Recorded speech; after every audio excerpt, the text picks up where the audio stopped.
Ok, vamos lá. Bom, Adilson, você podia fazer uma breve introdução sobre a sua tese de doutorado chamada O Policial que Mata, um estudo sobre a letalidade praticada por policiais militares do estado de São Paulo. O que te levou a escolher esse tema e quais as suas principais conclusões? Bom, Carlos, a tese ela é fruto de uma reflexão e de uma continuidade do que eu já vinha fazendo desde o mestrado. Ou seja, entender o porquê que um policial se torna assassino. Eu estou sempre seguindo, procurando respostas para essa minha questão. Por que um policial se torna assassino? No mestrado, eu fiz uma disciplina no Instituto de Psicologia da USP, e que se chamava, à época, no primeiro semestre de 2010, Preconceito e Exclusão, os desafios da educação inclusiva. E como educação e direitos humanos, quando você fala em educação e direitos humanos, você está falando em educação inclusiva, esse tema me chamou a atenção. E eu queria aproveitar uma pós, estrito sensu, para fazer matérias fora do direito, ampliar a minha gama de conhecimento. E quando eu vi na relação de matérias oferecidas, eu me inscrevi. E essa disciplina foi desenvolvida durante um semestre, primeiro semestre de 2010, e a professora Marie-Claire Seckel, ela era a docente que ofertava essa disciplina. E quando começaram as aulas, os debates, eu comecei a ter acesso ao material, eu vi o quanto que a psicologia auxiliava no entendimento da violência policial e estava me ajudando a entender o universo do policial assassino. Fiquei, assim, eufórico. Fiquei muito feliz. E aí eu fui participando das aulas, e após concluir a disciplina, eu mantive o contato com a professora Marie Claire, começamos a ter contato, debater, eu defendi a minha participação, o material que veio com essa disciplina rendeu um capítulo na dissertação de mestrado, de tão importante e significativo que foi. Aí eu fiquei pensando, puxa, olha um ótimo caminho a ser explorado para entender a letalidade policial. Então eu procurei sair do lugar mais comum de pesquisa, que são ciências sociais, ciências políticas, criminologia, direitos humanos, faculdade de direito, para ir para um outro ramo, com uma abordagem totalmente nova. E essa abordagem nova, de um outro prisma, revelou aspectos maravilhosos no sentido da maravilhoso no sentido da descoberta científica, Claro. da possibilidade de debate científico, de estudo, de uma nova visão. E foi fantástico. E eu, de antemão, eu falo, e venho falado sempre nas minhas entrevistas, quando perguntam por que eu fui para a psicologia. Está faltando psicologia no debate de violência e letalidade policial.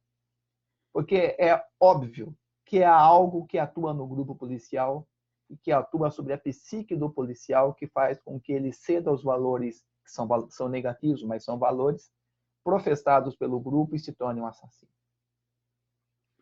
Agora, você, quando menciona, foi estudar por que o policial se torna um assassino, quando você usa essa expressão, há uma diferença entre o policial que mata em decorrência da ação policial que ele eventualmente está envolvido, né? Houve uma troca de tiros legítima, foi atender a um chamado, foi recebido com tiro, e tem o policial que incorporou essa vontade de praticar a violência. Então você tem inúmeros casos, né? Você trabalhou na Polícia Militar, serviu a Polícia Militar por 30 anos até se aposentar, e tem vários relatos e tomou conhecimento de muita coisa. Você tem um policial que ele vai para a rua com o objetivo de matar alguém. E hoje, com essa profusão aí de câmeras, celulares que filmam, isso está cada vez mais claro, né? Teve esse episódio recente aí lá em Porto Alegre, em que houve o assassinato de um homem negro por seguranças do Carrefour, sendo que os dois eram policiais militares, né? Um estava de folga, o outro estava fazendo um bico, ou estava atuando ali de forma irregular, né? Não tinha licença para poder trabalhar como É, segurança, né, privada. regular, um era a segurança regular, não era policial militar, e o outro era um policial militar, Estava fazendo um bico. bico de segurança totalmente irregular. Mas ambos com a atitude mais lesiva e nociva e letal possível. Então, e aí essa que é a pergunta. Por que um policial se torna assassino? O que acontece com aquele jovem idealista que entra na polícia querendo servir a sociedade e sai da academia transformado? Carlos, na tese eu trabalhei com 12 relatos. Um deles é o meu autorrelato. Foi o momento que eu pude fazer um balanço de quem foi o Adilson quando entrou na polícia em um processo, o que aconteceu com a pessoa Adilson até se aposentar. Então tem o meu autorrelato.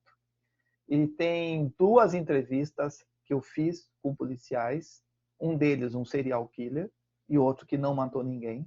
Mas eu queria entender essa pessoa que não matou ninguém, o quanto que foi afetada por essa cultura do extermínio. E mais 9 relatos que eu coloquei de outras fontes bibliográficas, de outras fontes de pesquisa. Então tem livro, tem relatório internacional, tem a relatório da Human Rights Watch, por exemplo, né? E outros relatos de policiais publicados em outros livros e também em filmes documentários. Existe um ambiente estabelecido onde, baseado na virilidade e nos rituais de passagem, onde as pessoas que querem pertencer a esse grupo e almejam fazer parte do grupo se submetem. Então, você tem um ambiente onde a violência e o arbítrio se estabelecem. As pessoas são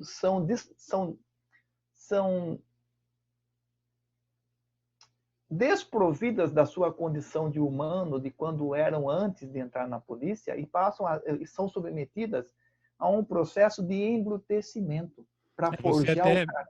você menciona na sua tese a expressão, não sei se é essa exatamente, um processo de despersonalização. Isso. Um autor, o Irving Goffman, ele utiliza uma expressão, que é a autoria dele, chamado processo de modificação do eu. Então, o que se busca? A despersonalização da pessoa. Não interessa mais o civil. Nós queremos um militar capaz de combater e atuar dentro do que a instituição e que o grupo requer. Então, para isso, essa pessoa ela é submetida a trotes violentos, uma atividade rotineira de violência física e assédio moral, que nós podemos chamar modernamente de assédio moral. Humilhações, xingamentos, privações. E isso vai embrutecendo a pessoa. Isso faz com que ele perca a referência do que ele era até entrar.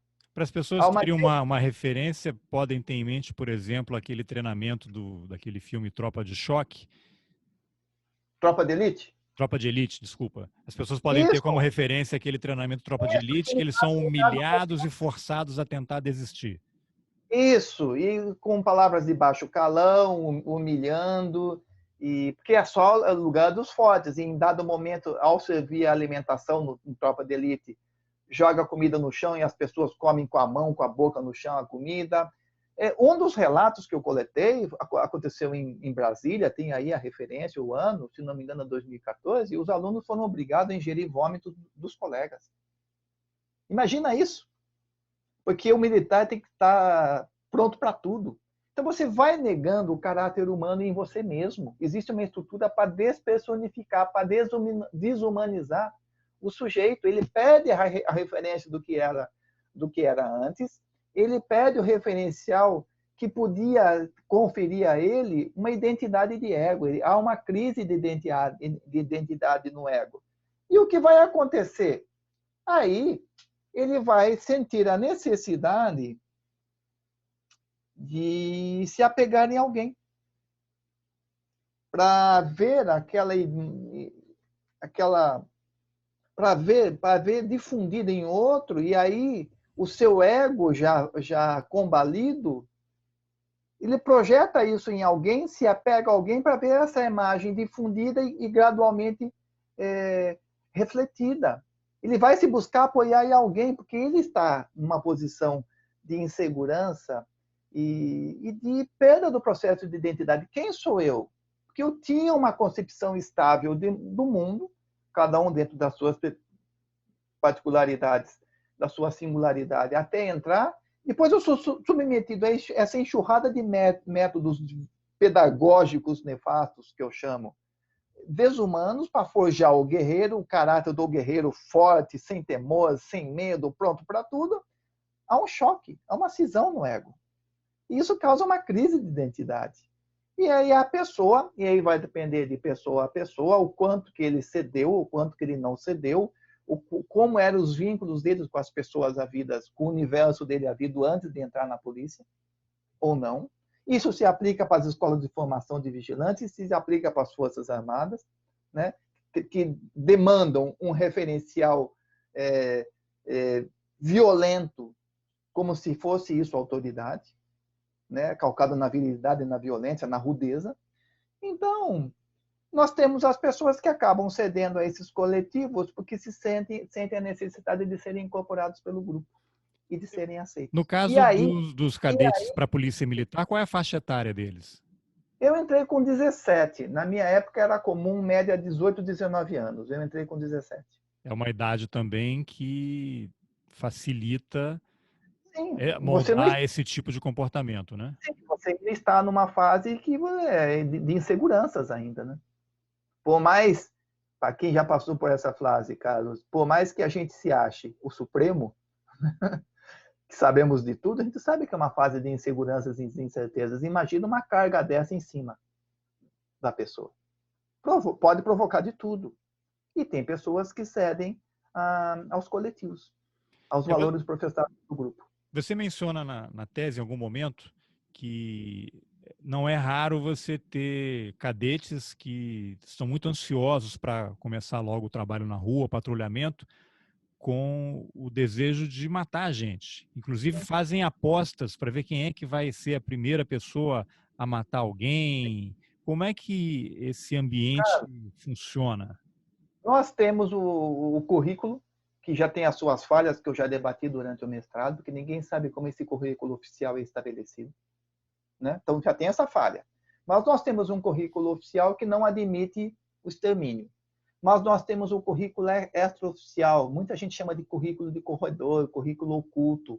Eu vou aderir aos autores que chamam de subcultura policial. São os valores professados na realidade pelo grupo, que esses valores se traduzem em normas muito mais fortes que as normas oficiais, que são as que, de fato, mandam e determinam o curso de ações na instituição. Então, nós temos o culto ao policial matador, que o policial matador é o guerreiro, Carlos. O policial matador é o bom de rua, eles são exaltados como os que têm de melhor. Isso já apareceu no mestrado, isso foi exaltado ainda mais no doutorado, através de relatos de alunos. Eu estava na academia, e na academia era ensinado nos cafezinhos, nas atividades físicas, fora da sala de aula, em momentos informais, em reuniões informais, que o policial bom tinha que matar. Então, o que acontecia? Muitos alunos incorporaram isso e cederam a esses valores negativos, ou deu um match aí, né? E passaram a apostar quem seria o mais matador da turma, para ter maior fama, status de bom. Então, mas isso não é um segredo, Carlos. Isso é tolerado pela instituição. Tem um autor americano, eu cito na tese, citado, chamado Skolnick, que é um autor clássico da violência policial. Ele fala que as instituições adotam uma postura de disposição, há uma disposição para enganar adotada pelas instituições, que fingem que essa subcultura não existe, sabe, Carlos?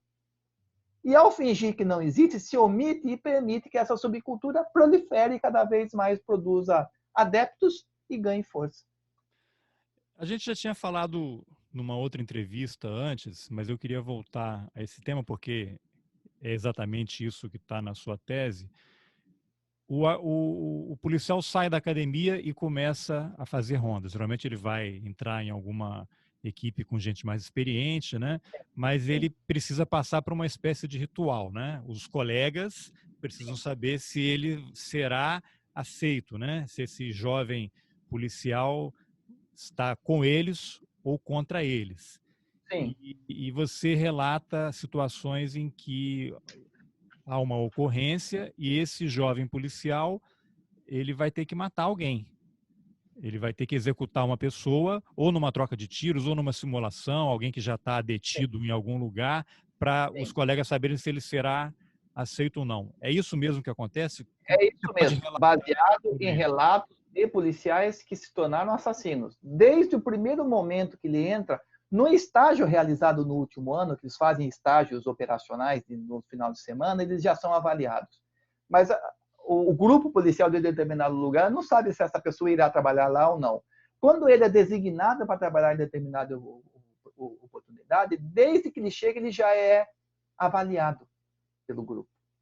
Então começam a jogar determinadas ideias, determinados conceitos, determinadas conversas para ver a reação dele, como é que ele reage.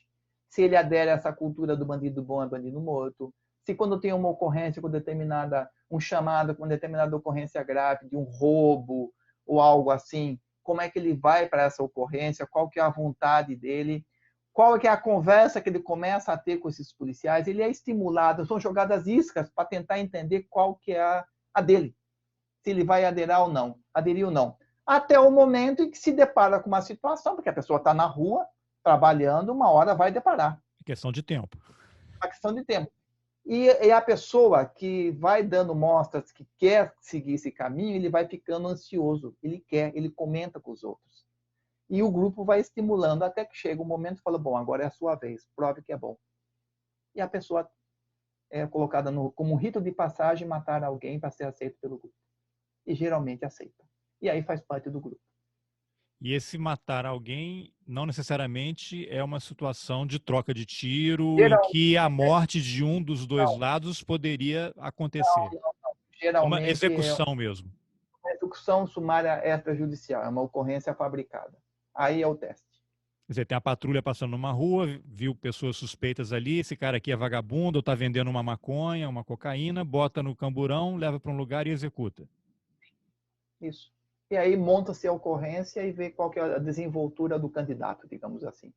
E vai depender do como ele agir, ele será aceito pelo grupo e passará a reproduzir esses valores e fazer e perpetuar tais E aí práticas. monta-se todo um cenário, houve uma troca de tiros, há mensagens de rádio. Eu não sei se essas mensagens de rádio entre as patrulhas, a central, se há algum tipo de gravação, mas você relata em determinado momento da. Tudo é gravado.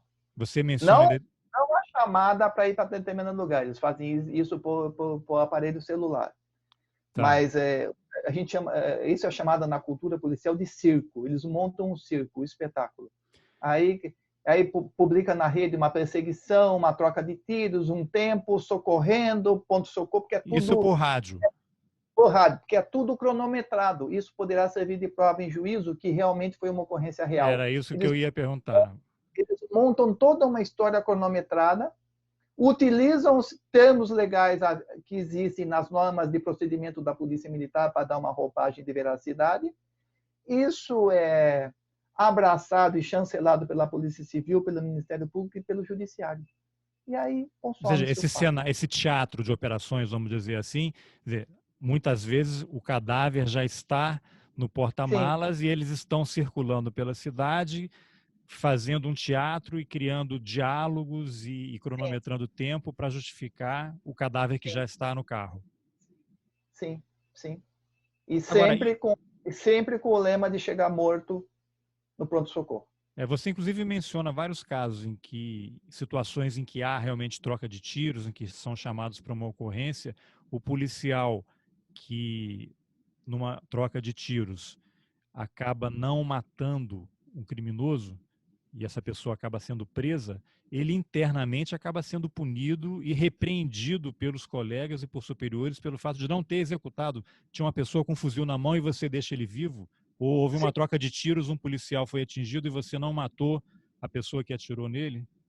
Esse é o teor de relatos de policiais que eu coletei, por exemplo, de um relatório da Human Rights Watch, ou de um livro de um policial do Rio de Janeiro que está preso, o Rodrigo. Eles relatam, eles eram severamente repreendidos se alguém pego com fuzil era pego com vida. É inconcebível isso. É a lógica o seguinte: mata. A atividade da polícia é matar. Quem não matar não é bom policial militar e vai ser repreendido.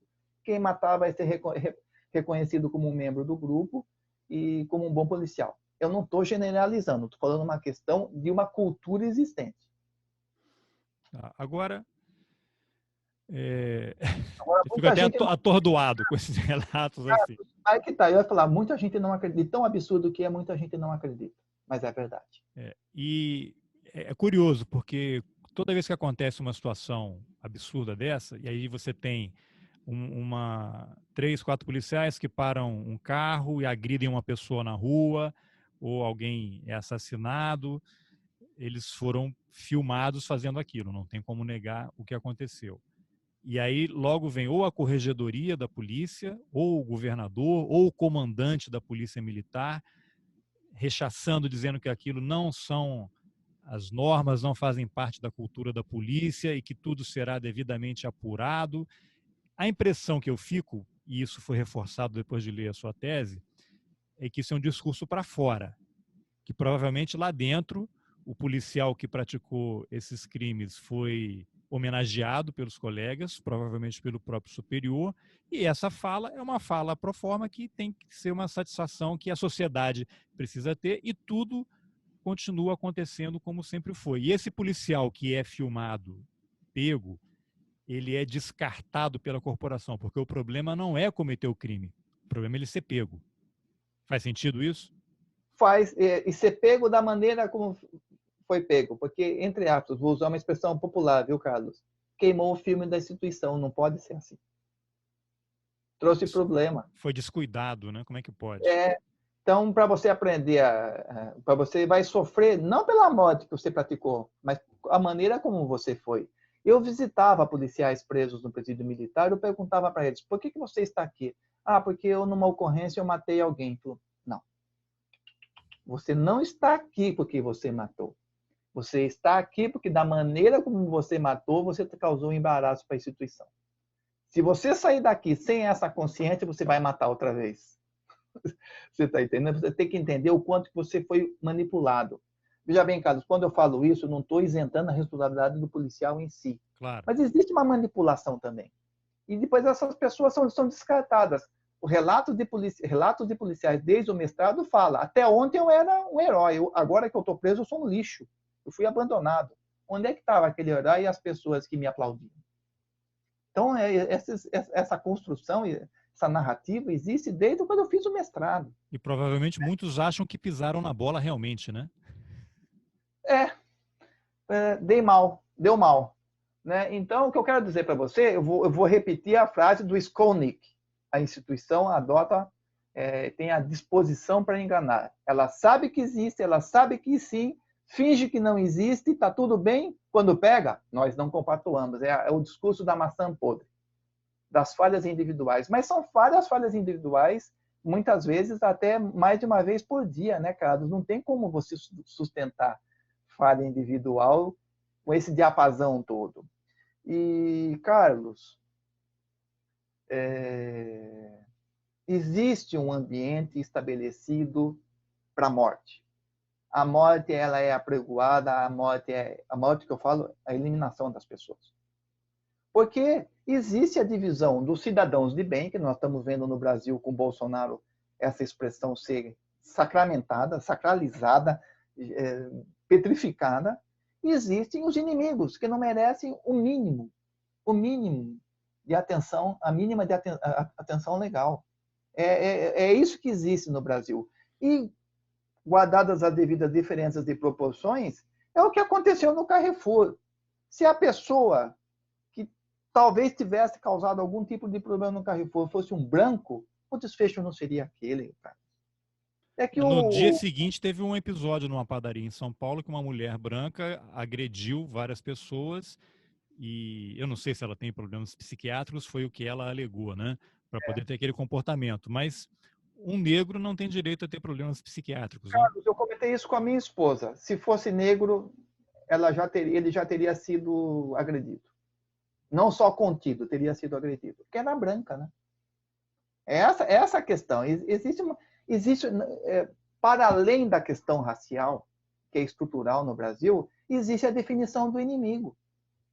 Quem que é o inimigo? Além do negro, do pobre, do favelado, é a pessoa que já teve registro criminal. Se uma pessoa branca em determinado contexto, foi pego pela polícia e já tiver registro policial, ele vai ser maltratado, porque ele quebrou o contrato social. É uma leitura às avessas do contrato social do Rousseau. Você está fora, você quebrou uma vez o contrato social, nós estamos decretando que você não tem mais chance de retorno ao convívio social. Você está marcado e você vai sofrer todas as represálias possíveis, até mesmo se houver oportunidade de ser eliminado. São certos marcadores sociais que fazem com que uma pessoa seja considerada criminosa e letal para a sociedade pelo simples fato de existir assim. Né? E isso existe. E as instituições negam. E os policiais continuam matando. Só que tem uma questão aí que está sendo negado. Os policiais que matam, eles estão gerando um padrão de violência que afetam eles. Ninguém é exposto a um grau de violência e sai ileso. A pessoa pode não demonstrar. A pessoa pode ser portadora de uma psicopatia e não demonstrar. Mas, no fundo, há um sofrimento que poderá produzir efeitos e atitudes nefastas terríveis contra os próprios policiais também. Nós estamos tendo no Brasil, de acordo com os padrões da OMS, nas polícias do Brasil, uma epidemia de suicídio. Carlos, para mim está claro, toda essa violência gerada está afetando os policiais também, e dos meios pelo qual tentam escapar do sofrimento é se suicidando. Então você vê que literalmente não tem vencedor e não tem lado bom. Isso é negado pelas autoridades. Toda vez que alguém condescendente com uma atitude da polícia, como alguém não apura como deve apurar, como alguém não admite as falhas e tenta corrigir, essa pessoa é responsável pela desgraça nas hostes policiais e de seus familiares também, não só das pessoas alvos da ação policial. Há mais vítimas aí, há as vítimas ocultas da letalidade policial, que são os próprios policiais e seus familiares, que simbolicamente morrem pelo sofrimento experimentado. Além de violência doméstica, né? Há estudos internacionais indicando que quanto mais o policial faz parte de uma subcultura fechada, maior é o grau de violência doméstica, maior os casos de violência doméstica. Eles associam subcultura policial fechada, estrita, como essa que nós estamos narrando, com violência doméstica. Há estudos americanos indicando isso aí. No Brasil não tem nenhum. O tema subcultura policial é pouco estudado no Brasil, quase nada. Esse é um tema que eu me debato agora após o doutorado. O que é esse grupo? O que é essa cultura? Quais são as extensões dos danos que ele produz? Continua produzindo para a sociedade, mas produz para o policial e seus familiares. E isso é negado, isso é negligenciado no Brasil. Por quê, Carlos? Tropa de guerreiros, superiores a todos, capazes de tudo. Esse sentimento de onipotência é um câncer nas instituições brasileiras, policiais brasileiras. Agora, existe alguma... Qual seria a alternativa? Porque se você tem uma academia que treina jovens para saírem de lá assassinos, em que inclusive já tem um comandante aí da Polícia de São Paulo, tem aquela frase famosa, né, que a polícia tem que agir de uma forma na periferia, com negros, e de uma forma diferente nos jardins, no caso aí de São Paulo, porque não pode abordar uma pessoa com agressividade nos jardins, porque ela vai ficar chateada, mas na periferia vale tudo, né? Como é que você resolve isso? Porque parece um processo que se retroalimenta. Você tem uma academia treinando pessoas para matar, e quando a pessoa é treinada para matar, fora de uma ação policial, esse crime que ela praticou vai exigir o quê? Um teatro para justificar aquilo, para que aquilo pareça que tenha sido uma ação legítima, uma ação policial legítima, sendo que não é. Então você entra num negócio sem fim, né? Você tem um cara treinado para matar e ele tem que depois mentir, envolver várias pessoas para justificar aquela mentira, é um negócio que não tem fim. Nesse teu trabalho, você identifica uma saída possível para resolver isso? Sim, existe saída. Obviamente, nós não estamos falando de tarefas fáceis, mas são possíveis de serem realizadas. Vão parar de mentir? e vamos admitir as falhas, e vamos admitir que a coisa não está bem. Vamos ser transparentes, vamos abrir essa caixa que é a polícia, seu sistema de ensino, sua forma de atuação. Isso vale para as Forças Armadas, e isso vale, Carlos, aproveitando o ensejo, para as escolas de vigilante, sabe? Como eles são formados? Quem estabeleceu o currículo? Como eles são fiscalizados? A Polícia Federal é capaz de fiscalizar, que é a atribuição dela, essas pessoas essas escolas de maneira adequada? Nós temos aí muitas surpresas, muitos mantos jogados sobre esses assuntos. Então, nós temos que ter transparência no sentido de abrir esse universo e permitir o quê? Estudo, para entender o que acontece lá dentro, como as relações se estabelecem, e tudo isso que eu estou te falando, para a gente pesquisar a fundo, as pessoas, os profissionais das diversas áreas de conhecimento, investirem no humano e entender como essas relações se constroem, e aí, entendendo o fenômeno, Carlos, você vai ter a dimensão desse fenômeno, aí você vai conseguir apontar saídas. Eu diria que o primeiro é, vamos parar de mentir, vamos botar um pé no freio, fazer essa roda parar de girar e entender o assunto. Enquanto isso não for feito, Carlos, nada vai dar certo. Mas você vê alguma perspectiva? Porque se você tem um presidente da República que é eleito com um discurso de ódio e que, quando era deputado federal, louvava as milícias, dizendo que milícia prestava um serviço à sociedade. Ele quer tirar a necessidade daquelas marcas na munição para impedir que a munição seja rastreada. Ele quer liberar a arma para todo mundo. Você tem um ex-governador do Rio, governador que está afastado, que dizia que tinha que acertar na cabecinha. Você tem os candidatos só conseguem ter uma visibilidade e aumentar a sua chance de ser eleito se tem um discurso de eliminação das pessoas. Como é que você reverte isso? Complicado, né? É muito complicado, Carlos. Eu acho que tem alguns aspectos aí para tentar responder e para tentar fugir do lugar comum de respostas, né? Por exemplo, tem uma expressão que eu não gosto, mas é muito empregado, vamos mudar o sistema, um problema de sistema. Eu não gosto desse tipo, porque fala tudo e não fala nada ao mesmo tempo. Mas veja bem, eu não vejo possibilidade de mudança a curto prazo. Porque mesmo os governadores, os políticos que se apresentam como opção ao senhor Bolsonaro, um absurdo, eles também não têm um discurso bom, eles também acabam não de maneira tão incisiva quanto o Witzel e o Bolsonaro, mas eles também acabam endossando o papel lesivo da polícia. Eles também acabam encampando o discurso da guerra, né?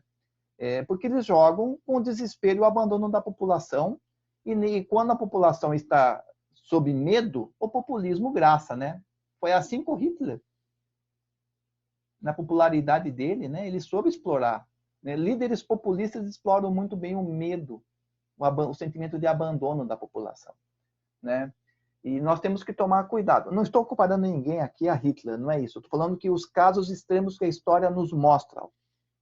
O Mussolini, mesma coisa na Itália. E outros exemplos de ditadores por aí. Então, nós temos que tomar cuidado, que muitas vezes falar o que deve falar pode não agradar a massa. Mas não é porque agrada a massa que é bom e deve ser adotado. Então, temos que ser sinceros e nós temos que ser transparentes. Tá?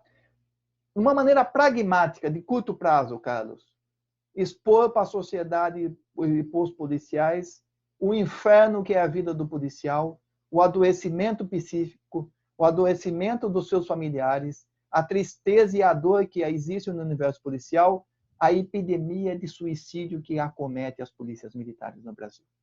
Esse é um dado importante que merece ser explorado. Olha, esse modelo aí, que você faz parte, que você fica todo lisonjeado, que você se acha herói, é um modelo que está destruindo a sua vida também, que está tocando em fundo em você e nos seus familiares. Ou seja, você é uma vítima em potencial. Você é um alvo disso tudo que você está concordando em fazer parte.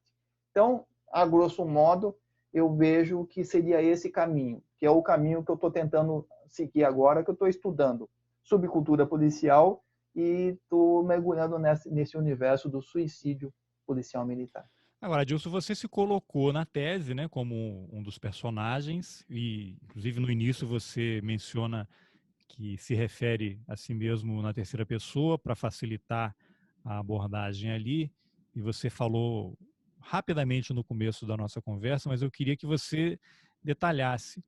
Quem era o Adilson que entrou como cadete na academia e quem é o Adilson que saiu 30 anos depois? O Adilson que entrou na academia, um jovem de 17 anos, que nunca teve uma experiência fora de casa, idealista, cheio de sonhos, e que entrou na academia. E que foi suscetível ao discurso da onipresença, ou seja, o militar é superior a tudo, que foi suscetível ao discurso da irmandade fechada, tudo que acontece aqui não deve ser compartilhado aí fora. Ou seja, as relações profissionais ocupam o lugar da intimidade, das relações de intimidade, então eu não compartilhava isso com amigos fora de casa. E um rapaz que, para ser forte e ser aceito pelo grupo, tinha que assimilar a dor e engolir essa dor. Com o tempo, e que foi treinado a confiar numa palavra, numa pessoa, o superior hierárquico. Era a pessoa que queria o seu bem. Isso é fruto de uma imaturidade e de um bombardeamento ideológico que existe sobre a cabeça das pessoas. Há quem cede mais, há quem cede menos, há quem adere mais, há quem adere menos. O Adilson que se formou e digamos assim, da metade da carreira, ou um pouco depois da metade da carreira até o final, foi uma pessoa que verificou através que em algum momento despertou uma sensibilidade e veio que a coisa não era bem assim, não. Você relata em determinado momento que você passou a ter uma sensação de insegurança, de que poderia ser morto a qualquer momento, a andar armado, isso começou a afetar o seu relacionamento familiar, você passou a ficar mais tempo no quartel, mesmo em horas de folga. Sim. Eu fui afetado pela subcultura, porque nós todos éramos treinados para a guerra. Então eu achava que a qualquer momento o inimigo ia surgir e me matar, então eu passei a andar armado. Olha que absurdo. Sabe? Eu como estava imbuído do ethos do guerreiro, na hora de folga eu ficava para trabalhar e nenhum superior falou, não, você não vai trabalhar na hora de folga. Você tem direito à folga. Não, como você é bom, como você está se dedicando. Você trabalhava na hora de folga. Eu não estudava mais. Eu queria trabalhar, servir a sociedade, ser um bom guerreiro. E depois, com fatos que foram acontecendo, eu vi que não era bem assim, né? Que nós éramos seres humanos descartáveis e usados.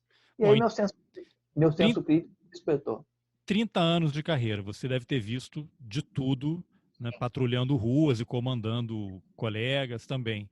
Você, em algum momento, esteve em situação de troca de tiro em que você matou uma pessoa dentro da sua atividade policial? Eu não matei. Eu feri no joelho uma pessoa e isso já foi um baque muito forte em mim, né? Mas eu já fui em várias ocorrências com pessoas mortas. Eu cansei de ver pessoa morta.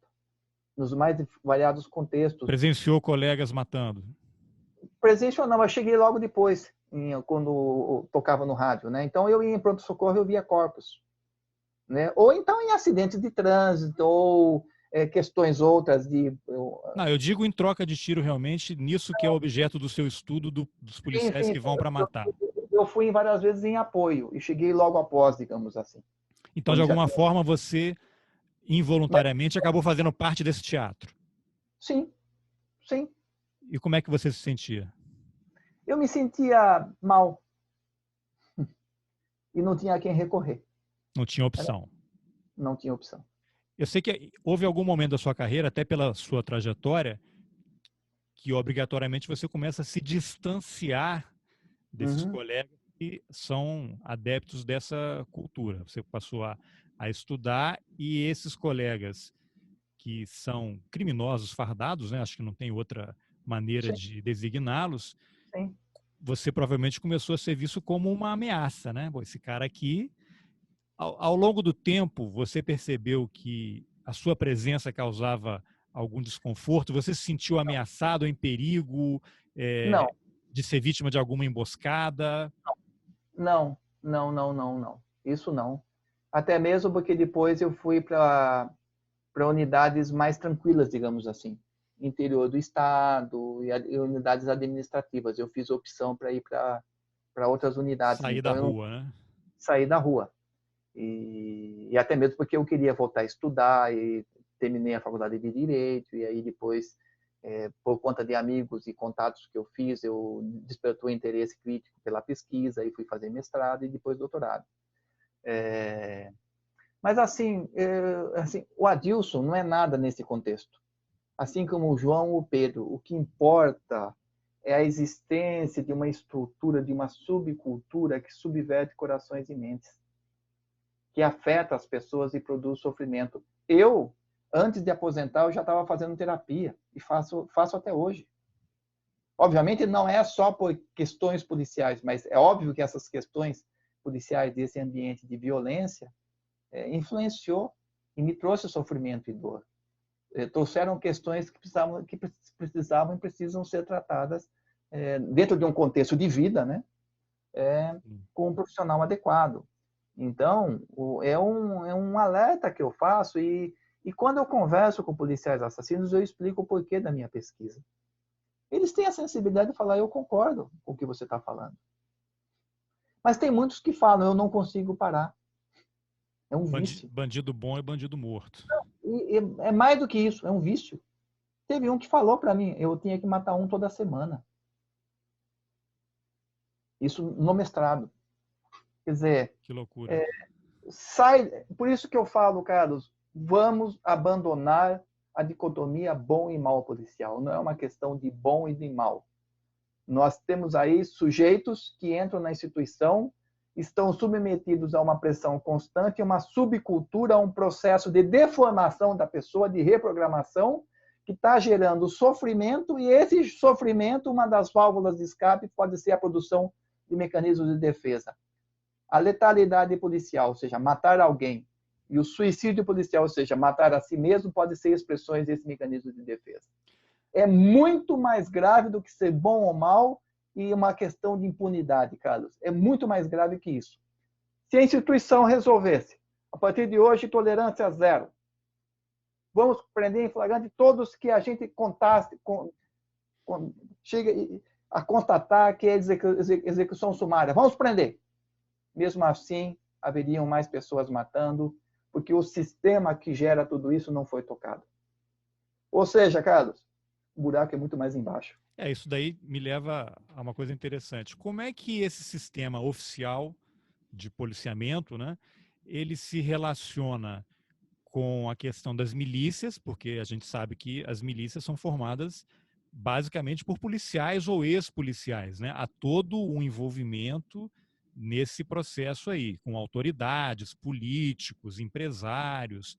Como é que esse sistema que está apodrecido, né? Não sei se tem uma outra palavra mais interessante ou adequada para usar, como é que esse sistema se relaciona com essa questão da segurança particular, das milícias, e segurança particular eu digo, ou é milícia ou empresa de segurança, como nesse caso da empresa que atua aí no Carrefour, e como você começa a ver, há um histórico de violência praticada nas dependências do supermercado, e essa empresa atende a vários grupos. O policial que é expulso da corporação por alguma razão e não é preso, ou depois que ele é preso, cumpre pena e é solto, ele não vai voltar a ser policial. E é um cara que provavelmente não tem uma outra formação. Ele vai trabalhar numa empresa de segurança privada ou ele vai integrar uma milícia. Eu acho que uma minoria que vai talvez estudar ou vai procurar uma outra profissão, não sei, estou chutando aqui, você tem mais capacidade de dizer se eu falei bobagem ou não, mas como é que essas esferas todas se confundem e se relacionam? Carlos, assim, eu não tenho os dados estatísticos para apontar a porcentagem, mas a maioria vai para o ramo da segurança. Poucos buscam outros caminhos. Agora, Carlos, o porquê que as pessoas buscam esse caminho ou associam e aproveitam e, bom, já que eu estou nesse caminho, eu vou fazer tal coisa. É uma frase que eu utilizei, posso citar o nome de uma reportagem? Claro. A Cristina Serra, ela escreve muito bem. Minha amiga, uma grande honra tê-la citada aqui. E a Cristina, nós escrevemos um artigo, falei, Cristina, a mesma pergunta ela fez, Carlos. Dilson, como é que se explica tudo isso? Falou, Cristina, a morte é uma commodity, dá dinheiro. Mercado da morte. O mercado da morte. A morte é uma commodity. Quanto mais insegurança, quanto mais oportunidades, mais as empresas de segurança faturam e faturam alto. E não só com a presença do segurança particular, mas como artefatos e equipamentos de segurança, em todos os níveis. As milícias faturam, os policiais faturam na hora de folga, tem policiais da banda podre que faturam durante o serviço, né? Basta ler o livro do Bruno Paes Manso sobre as milícias, você vai ver a associação de policiais de serviço. Tem um livro escrito pelo Rodrigo Nogueira, Como Nascem os Monstros, ele narra a trajetória dele, que entrou idealista na escola de soldado na Polícia do Rio, e aí como que ele virou um monstro assassino e passou a fazer parte também de milícia. A morte é uma commodity, e tem gente que topa fazer parte desse universo para usar a vida das pessoas para ganhar dinheiro. É isso. A cultura do medo associada ao mercado da morte. Isso. Por isso que a segurança pública no Brasil está do jeito que está. Nós estamos entregues a corporações de ofício que faturam com medo, com insegurança e com a morte. Mas, Adilson, vamos dar um salto aqui, porque na sua tese você tem uma parte que eu achei muito interessante, que você fez uma viagem de trabalho, né, e pesquisa para a Noruega. Você acompanhou o trabalho da polícia, foi à Universidade da Polícia, acompanhou lá uma patrulha da polícia da Noruega. Mas antes de perguntar isso, eu sei que você fez uma palestra lá, né, na Noruega, lá para os policiais. Quando você citou os índices de violência, de criminalidade, de letalidade praticada pelos policiais de São Paulo, qual foi a reação dos noruegueses? Não eram só noruegueses. A minha visita Europeus, né? A minha visita na Universidade da Polícia, eu fiquei um mês na Universidade da Polícia em Oslo. A última semana, eles programaram esse mês para coincidir na última semana da minha estadia com um seminário proporcionado pela Universidade da Polícia da Noruega com representantes de polícias europeias que estavam lá para debater a formação do policial, parâmetros para a formação do policial. Isso no Brasil e América do Sul, inimaginável. Depois eu quero falar sobre isso depois, mas eu queria que você primeiro falasse, quando você apresentou os ele falou, Adilson, é uma oportunidade de você debater, conhecer pessoas da Europa que estão debatendo formação policial, que a sua tese tem a ver com isso. Eu apresentei uma sinopse do meu projeto para eles, né? E assim, Carlos, eu fui tratado como se eu fosse de casa, como se eu estivesse na Noruega há vários anos. Eles foram extremamente receptivos e efusivos e animados com o meu trabalho, né? Depois eu vou relatar o que já rendeu depois do doutorado, né? Por exemplo, vou contar agora. Profissionais da Universidade da Polícia Noruega me indicou para um pesquisador da Austrália, que é um dos chefes de uma associação mundial do bem-estar dos policiais, pesquisadores do mundo todo que estudam suicídio, estresse. Então eu fui indicado e eu fui convidado para fazer parte dessa associação, e eu faço parte dessa associação. Vai ter um seminário agora em março nos Estados Unidos, acho que em Minneapolis, sobre esse tema, que eu vou apresentar trabalho. Então você vê como é que as coisas vão se desenvolvendo, né? E aí o meu seminário foi o último. E todos terminaram em aquele silêncio sepulcral na sala de aula, com os olhos arregalados. Eu falei em inglês, né? Eu falei, tá tudo bem, gente? Vocês estão bem? Ele falou, essa é a sua pesquisa? Ele falou, olha, aí estão as fontes de dados, vocês podem auditar, por favor. Essa é a nossa realidade. Ele falou, a gente não consegue alcançar isso. E a gente nunca chegou a ver esses dados com essa realidade que nós estamos vendo. Porque às vezes existe um filtro, né, Carlos? Para não passar a realidade. Ele falou, olha, eu estou trazendo para vocês dados consagrados. O meu papel aqui é ser transparente. Eu não estou falando mal e nem falando bem. Eu estou apresentando dados. É sobre essa realidade que eu estou desenvolvendo o meu doutorado. E aí me deram os parabéns. Tá, você explica ali no trabalho, eu queria que você falasse, por que você escolheu a Noruega para fazer essa pesquisa? Sair do lugar comum, Carlos, com todo o respeito aos pesquisadores que trabalham violência policial no Brasil. Nós precisamos ousar e ir para lugares nunca antes navegados. Uma pleia de pesquisadores, todos muito bons, eu não estou aqui desmerecendo o trabalho de ninguém, quero ser bem claro, vão para os Estados Unidos.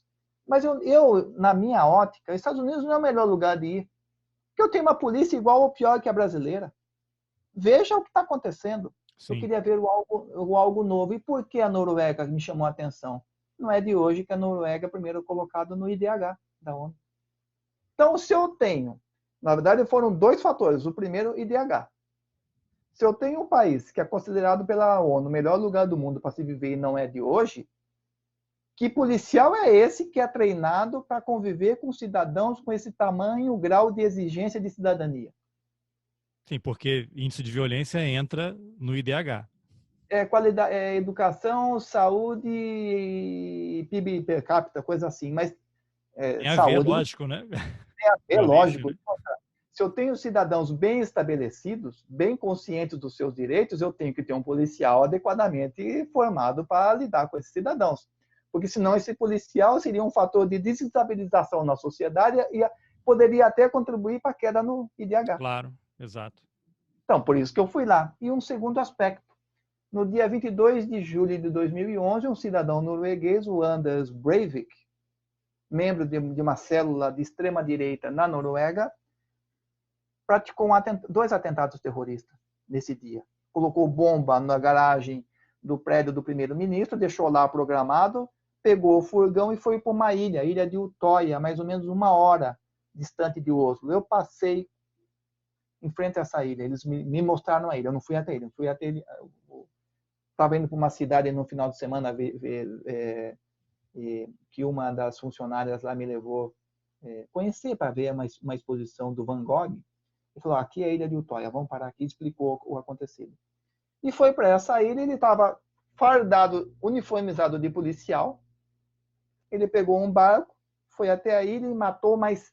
Na explosão mataram 6 pessoas. Na ilha ele matou mais 68 jovens adolescentes no acampamento do partido da primeira-ministra. E tem relatos, porque o lugar da explosão foi refeito e virou um monumento, um memorial para as pessoas entenderem o que é isso e como não se deve tomar consciência das atrocidades para incorporar no seu dia a dia e desenvolver mecanismos para que isso não aconteça mais. Um ponto importante, já criaram um lugar de memória, uma coisa que no Brasil praticamente não existe, né? E lá está a farda que ele usava, a identidade falsa que ele usava e os relatos dos jovens sobreviventes. Um fala, eu estava escondido no mato quando ouvi 3 jovens indo em direção a um policial, socorro, socorro, tem alguém atirando na gente. E eu vi esse policial, essa pessoa que parecia policial, com o fuzil atirar na cabeça desses 3 jovens. Ele foi cercado, a polícia falhou, demorou para responder ao chamado, a polícia lá admitiu publicamente a falha, e em cima disso desenvolveu protocolos para melhorar a atuação e convocou pessoas de fora da polícia para desenvolver protocolos e como melhorar a ação de resposta em eventos de crise. E isso gerou a criação do mestrado em gerenciamento de crise na Universidade da Polícia, tudo é pesquisado. A Força Delta, que é a SWAT deles, digamos assim, foi lá, cercou o rapaz no matagal, estavam os policiais e ele com um fuzil na mão. Se renda. Ele colocou o fuzil na mão, se rendeu e foi preso com vida. Quais as chances disso acontecer no Brasil? 0. E se o policial prendesse com vida aqui no Brasil, seria xingado como o policial que está narrado no relatório da Human Rights Watch, que está na tese, ia sofrer uma bronca, uma represália por ter preso alguém com um fuzil na mão. Falou, opa, agora eu tenho que ir para a Noruega. Aposto todas as minhas fichas em ir para a Noruega para entender a formação desse policial que soube entender o limite da sua ação. O cara matou 74 pessoas, Carlos, a sangue frio. Ele foi preso. Nem em nenhum momento foi retirado o estatuto de humano dele. No Brasil ainda teria aquilo, né? A parte da população, se a pessoa tivesse sido presa viva, né, ter sido presa, né? Lógico, tem que estar viva. A parte da população estaria condenando a polícia, né? Como é que deixa esse cara ficar vivo? Por que não executou logo, né? E se tivesse matado com a repercussão pelo fato que foi, Teria sido estaria em vários, comemorado. os policiais estariam em vários palácios sendo condecorados com as mais altas Não, comendas. e isso é o exemplo que dá para a gente citar, aquele episódio na Ponte Rio-Niterói, em que uma pessoa aparentemente com problemas psiquiátricos sequestrou um ônibus, o ônibus foi cercado. Aí a pergunta que eu quero fazer é essa. Ele foi executado lá pela polícia, o governador desceu do helicóptero comemorando, né, dando saltos, comemorando, depois ele tentou se justificar. Mas a minha pergunta é, se você tem um policial de elite que atira e a bala vai aonde ele quiser, não poderia ter dado um tiro na perna, no joelho, no braço, na mão que estava com a arma? Qual é a necessidade da execução? Porque bandido não tem mais retorno. É o inimigo e o inimigo merece ser eliminado. O caso do Rio de Janeiro, eu cantei a bola. Um jornalista entrou em contato comigo e falou: Adilson, liga a TV agora. Eu falei: hã? Liga a TV agora. Eu liguei e estava ao vivo na Globo News.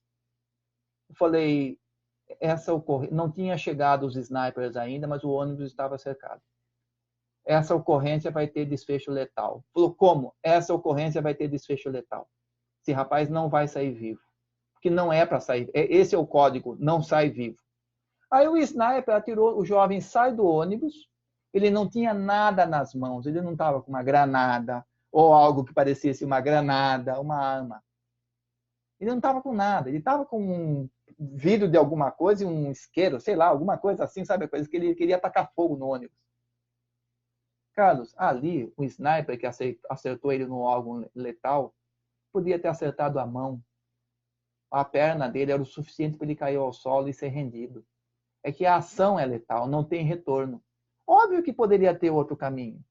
Mas por que eu vou usar um tiro letal, menos letal, ou uma tática menos letal se a minha mente é letal? E eu estou ao vivo na TV, né? É lógico que eu vou perder essa oportunidade. E o grupo apregou a que eu mate. Eu sou constituído para matar, que o bom policial é o que mata. Se a mente é letal, eu posso ter N técnicas e equipamentos menos letais que não serão utilizados. E tem um outro exemplo que talvez seja até mais extremo do que esse, que é o ônibus 174, né? Que a pessoa foi rendida, colocado no camburão e pararam e mataram o cara, né? Antes dele chegar à delegacia. Por asfixia também e foi absolvido pelo júri. Foi absolvido pelo júri e o juiz, no júri, não pode fazer muita coisa, né, cara? O veredito é dos 7 jurados. Mas eu lembro muito bem essa imagem, não sai da minha cabeça. A juíza bateu o martelo e falou: os senhores sabem a polícia que os senhores merecem e desejam. Pá, encerrou o julgamento. São cúmplices, né? Agora, Adilson, a conversa é pesada, mas depois disso tudo, o que a polícia norueguesa tem a ensinar para o Brasil? Não tem achômetro, tudo é desenvolvido por pesquisa. Segundo, não basta um comandante querer fazer determinada coisa porque ele quer. Tudo é desenvolvido por pesquisa. Os pesquisadores falaram para mim: Adilson, a gente recebe ordem para fazer pesquisa. Mas a ordem não chega no resultado da pesquisa. O resultado da pesquisa é a pesquisa que vai dar. Goste ou não goste. E é inimaginável alguém chegar aqui e falar: olha, muda esse dado ou manipula esse dado. Não existe isso. Segundo, os policiais têm um sentimento de pertencimento.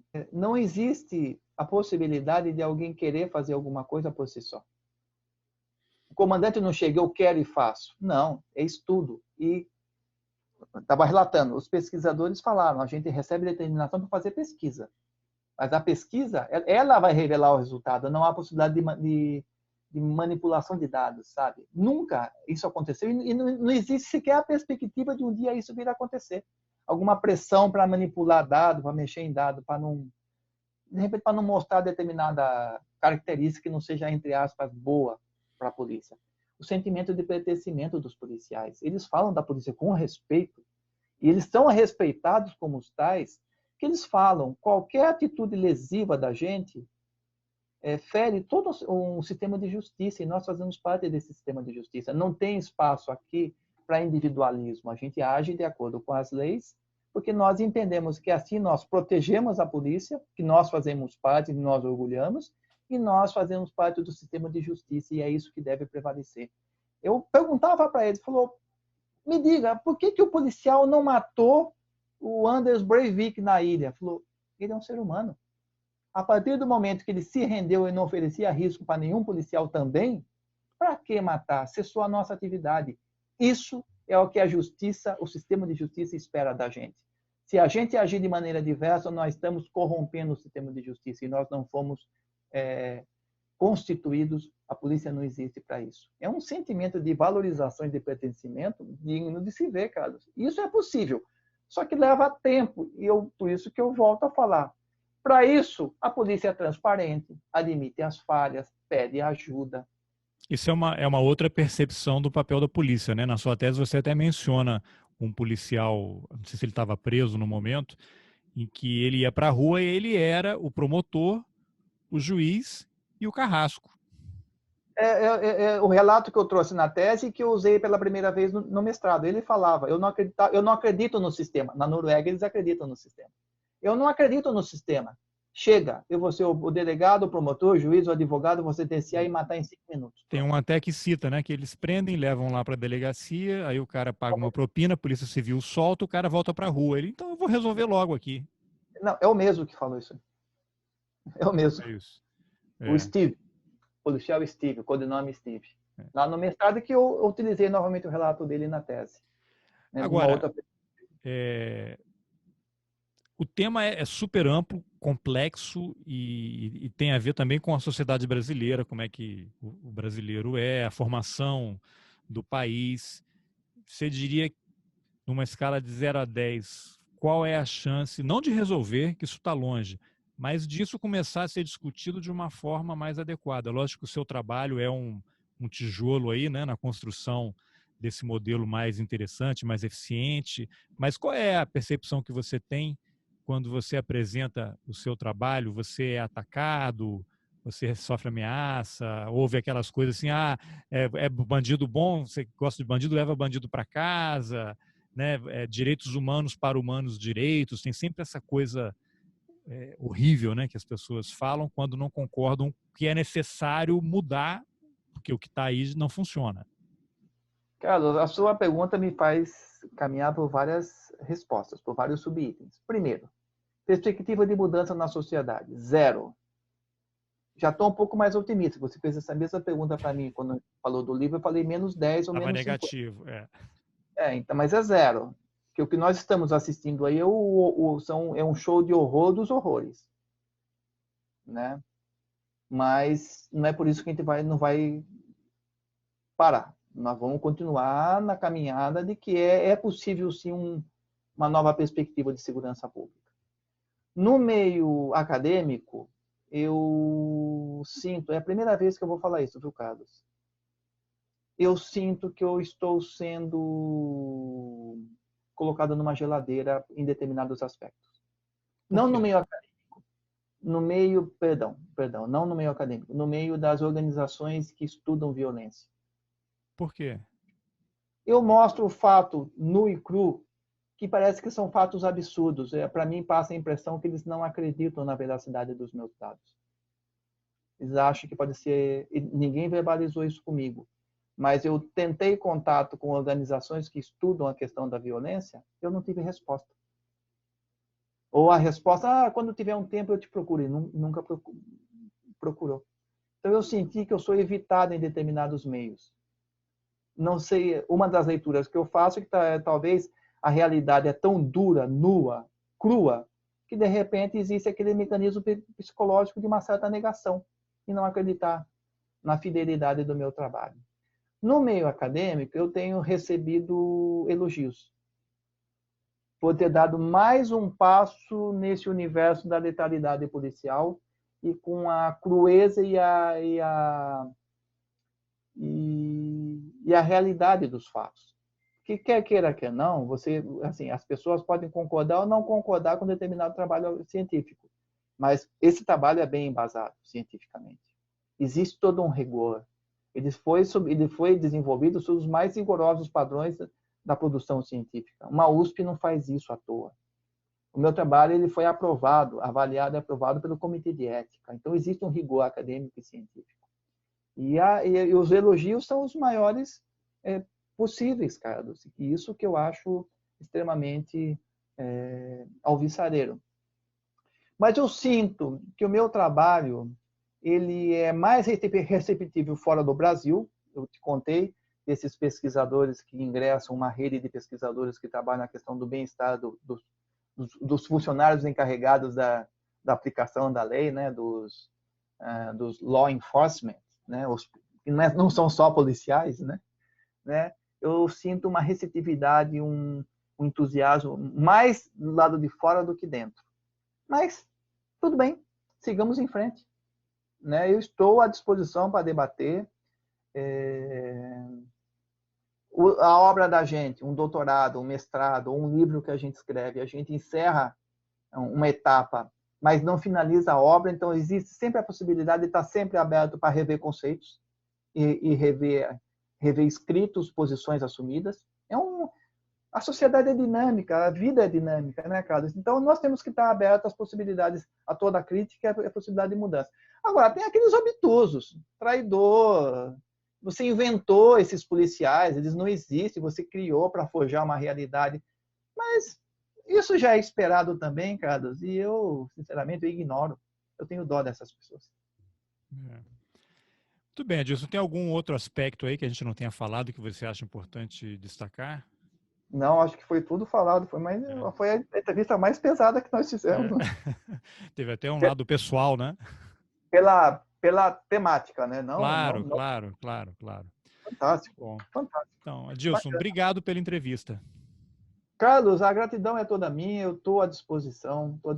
Acho que você presta um serviço muito relevante, Carlos, que você está trazendo pessoas de diversas áreas com os mais diversos pontos de vista e falando, expondo e sendo verdadeiras, sendo reais, sendo transparentes. E é disso que a gente precisa. Obrigado por me proporcionar todas essas oportunidades e por me fazer